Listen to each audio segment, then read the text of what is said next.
The metallic pod hit the arena floor with the sound of a collapsing star. The reinforced platform designed to withstand beings 10 times human strength cracked like thin ice beneath the impact. Shock waves rippled outward in spiderweb fractures. Alarm screamed, and Lieutenant Maya Okafor stood at the epicenter, unmoved, while alien champions collapsed under gravity that felt, to her, like home. Maya had come to the Interstellar Athletic Summit on Apex Prime for one reason: to make them understand. The galaxy viewed Earth as a backwater, humans as biologically inferior, weak, slow, limited by the crushing 1G gravity while they evolved in.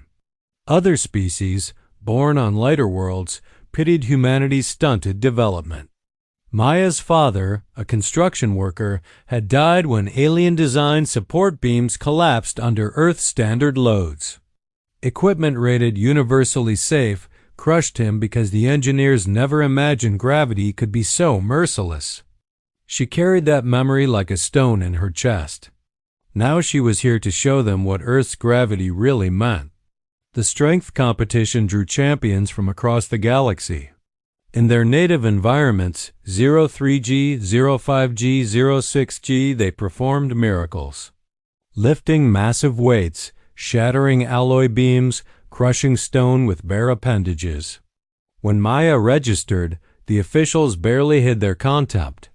Commander Voss, a towering crystalline being from a 04G world, looked at her like a curiosity. Humans never competed. They couldn't. They were built for endurance, not power. Maya entered the arena carrying a small metallic pod 20 centimeters across. The crowd erupted in laughter. It looked like a toy. Voss's crystalline face refracted the light as he asked mockingly, "What will this prove, human?"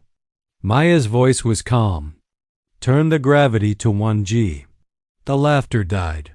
1G was dangerous bone-crushing for most species, lethal to some. But the rules allowed competitors to choose their environment. The officials exchanged glances and activated Earth-standard gravity. The arena's hum dropped in pitch, became something darker, heavier. Alien spectators in the stands felt the weight, pressed down like a hand on their backs. Uncomfortable, oppressive, wrong. Maya stood relaxed, breathing normally. She held the pod at shoulder height, one-handed. Voss's body sagged under the gravity, his crystalline structure groaning. "What is in that container?" "Depleted neutronium," Maya said. 20 kilograms. Silence crashed through the arena. Neutronium compressed matter from a collapsed star's core was impossibly dense.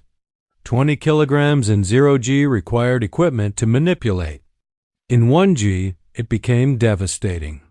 Maya had been holding it casually, like a ball. The aliens began to understand. Voss's voice cracked.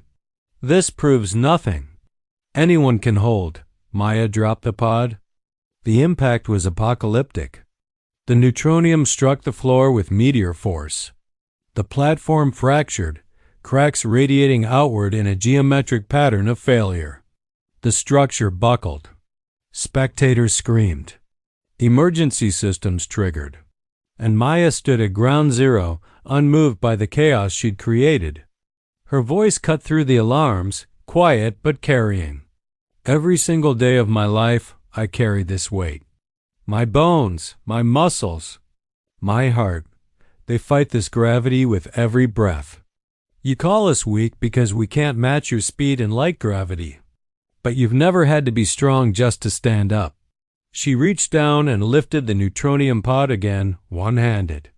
Tendons stood out in her forearm like steel cables. Her fingers didn't tremble. "This is what Earth makes us. This is what you call inferior."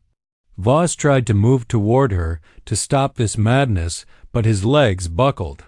He crashed to his knees, and his crystalline body fractured microcracks spreading through his structure under its own weight in Earth gravity. Other officials collapsed. Some cried out in pain. Maya set the pod down gently this time. Reduce the gravity before someone dies. Medical teams swarmed the arena when the gravity dropped to 0.3 g. Maya helped carry the injured, her body moving with fluid ease in conditions that felt nearly weightless. The summit's governing council convened an emergency session. Some called her reckless. Others called her a terrorist. But the engineers told a different story. The structural analysis was damning. Nothing short of military weapons should have cracked that floor. But concentrated 1g gravity with sufficient mass created localized stress beyond all design parameters. The Council began reviewing Earth's rejected infrastructure contracts with new eyes. They watched footage of Maya casually holding 20 kilograms of Neutronium, a feat requiring powered exoskeletons for most species. A then counselor ran calculations and realized the truth. Maya's body burned energy at rates that would kill lighter world species. Just standing. Just breathing. Just existing. Maya visited Voss in medical. His crystalline body was stabilized, fractures sealed. He asked bitterly if she was satisfied with the destruction. She shook her head. I needed you to understand why my father died. Your safe equipment couldn't handle our gravity. Now maybe you'll build things that can. The summit issued a formal apology to Earth and opened a high-gravity competition class. Other heavy world species emerged from obscurity, species dismissed as slow and primitive. They competed alongside humans, and the galaxy learned that strength has many definitions. Maya became an ambassador for engineering standards, pushing for universal codes that accounted for high-gravity environments.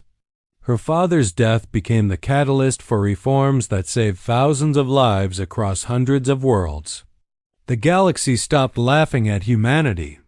They began to understand what it meant to be forged in Earth's crushing embrace, that every human was an endurance athlete, that they carried weight every moment that would cripple others. Humans didn't just survive their gravity. They mastered it. Maya kept the Neutronium pod in her quarters. A reminder of what she'd proven. What crushes others makes us unbreakable. We don't carry Earth's weight, we're built from it.